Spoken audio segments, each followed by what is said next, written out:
Hey guys কি খবৰ আপোনালোকৰ খবৰ নিশ্চয় ভাল আৰু নতুন এটা ভিডিঅ'লৈ আপোনালোকক স্বাগতম জনাইছোঁ আৰু বহুদিন হ'ল মানে ভিডিঅ' দিব পৰা নাছিলোঁ আৰু মানে কিয় পৰা নাই আপোনালোকৰ আগত ভিডিঅ' কৈছিলোঁ যে মই ডেইলি ভিডিঅ' দিম বুলি বা এতিয়াৰ পৰা ডেইলি ভিডিঅ' পাব বুলি কিন্তু উপায় নাই মই যিহেতু কিছুমান কাম কৰিছোঁ বা সেই ব্যস্ততাৰ মাজত আজি অলপমান টাইম দিছোঁ আৰু সেই টাইমটোৰ মাজত আজি এটা ব্লগ লৈ আহিলোঁ বহুত দিন হ'ল মানে একমাহ পাৰ হৈ গ'ল সেইকাৰণে ভাবিলোঁ এটা সৰু সুৰা মানে মোৰ লগবিলাকেও কৈ আছে যে ভিডিঅ' লাগে বুলি তো বাকী যে নহওক শেষলৈকে চাই থাকক ভিডিঅ'টো খুব ধুনীয়া হ'বলৈ যাই আছে এটা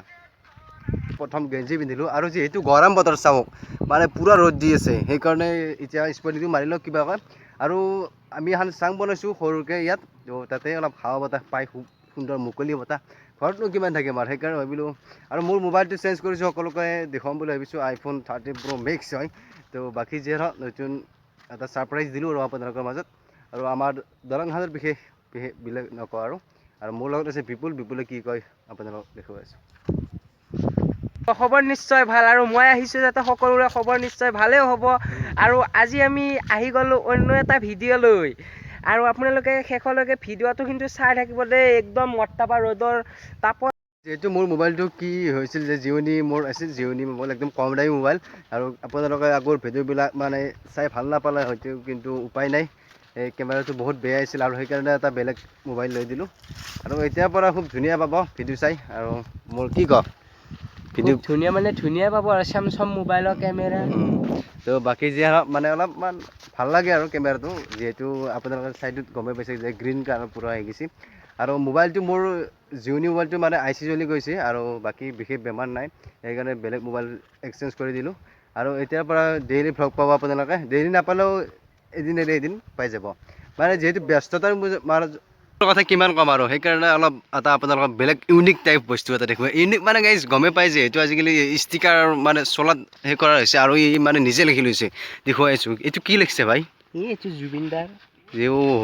মজা হৈছে মজা প্ৰকৃত জুবিন গাৰ্গ কাৰণে কি প্ৰকৃত জুবিন প্ৰেমী হ'বলৈ হ'লে আপোনালোকক কৈ আছোঁ মই এনে চিঞৰি মই জুবিন প্ৰেমী এনেকুৱা কৰিলে নহ'ব কাণত কাণফুলি পিন্ধিব লাগিব কিন্তু মই চেণ্ডেল থৈ আহিছোঁ গৰমৰ কাৰণে ডাকে ন আৰু মানে চব স্পৰ্টিং সেনেকুৱাই নেকি পিন্ধিব লাগিব প্ৰকৃত জুবিন প্ৰেমী হ'ব আৰু প্ৰকৃত জুবিন প্ৰেমী হ'ব লাগিলে গান গাব লাগিব গান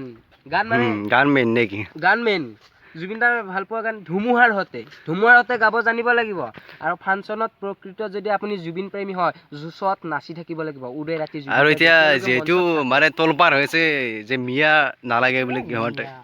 কি কবি মিয়াৰ ওপৰত ওলাই হওক আমাক মিয়া যোনসকলে মিয়াৰ কথা কৈ আছে বোলে মিয়া নালাগে এইবোৰ আপোনালোকে হাল্লা কৰা আৰু গাইজ যিহেতু এতিয়া মিয়াৰ বাবেই মানে তলপাৰ হৈ আছে ভিডিঅ' মানে ফেচবুকত চাবই নোৱাৰি হৈছে তাৰ ওপৰত কি কবি এতিয়া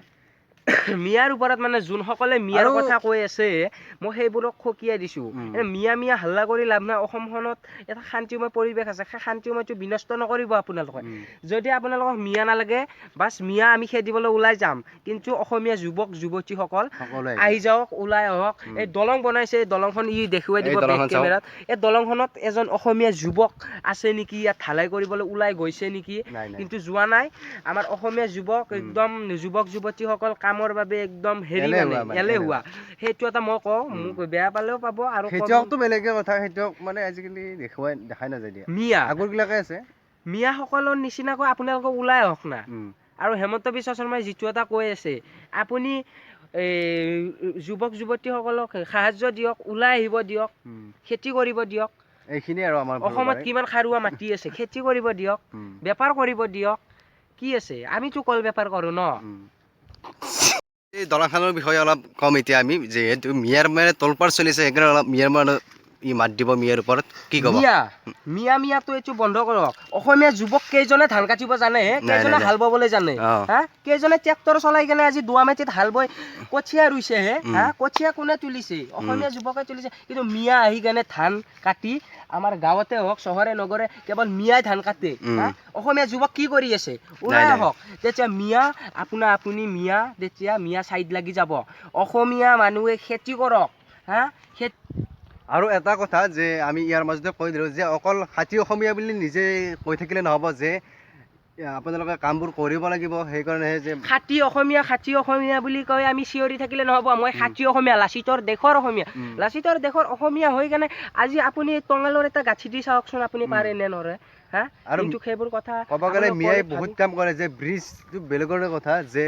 বিল্ডিং যিবোৰ ডাঙৰ ডাঙৰ বিল্ডিং সেইবোৰতো সিহঁতে কাম কৰে, কোনো ভয় নাই কিবা নাই, কিন্তু আমাৰ অসমীয়া সিমান নোৱাৰে। কিন্তু কিয় নোৱাৰে? আপোনালোককো কওঁ, আপোনালোকে লাচিত বৰফুকনৰ নিচিনাই হওক, দমত থাকক, আৰু প্ৰকৃত যদি অসমীয়া হয় আপোনালোকে চব কাম জানিব লাগিব।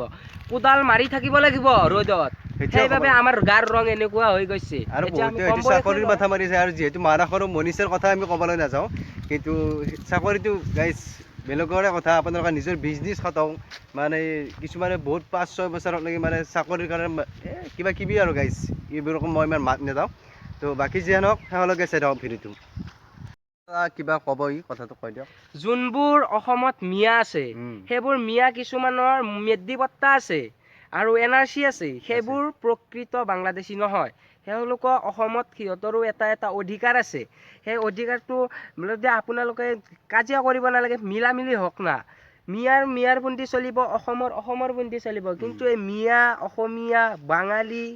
কছাৰী, কোচ, ৰাজবংশী এইবোৰক লৈ কেনে হাল্লা কৰি লাভ নাই। জাতিক কেতিয়াও আপোনালোকে ভাগ ভাগ নকৰিব। জাতি সদায় জাতি, অসমত আছে মানে অসমীয়াই। আৰু আপোনালোকে এইটো দিছে, চৰকাৰে এইটো সিহঁতক সাহস দিছে ন। বাংলাদেশৰ পৰা আহে কিন্তু চৰকাৰে খেদি নিদিয়ে। হা, সিহঁতে থাকে গোটেই ব্ৰহ্মপুত্ৰৰ পাৰখিনি সিহঁতে ঘৰ বান্ধি বান্ধি থাকি, কিছুমান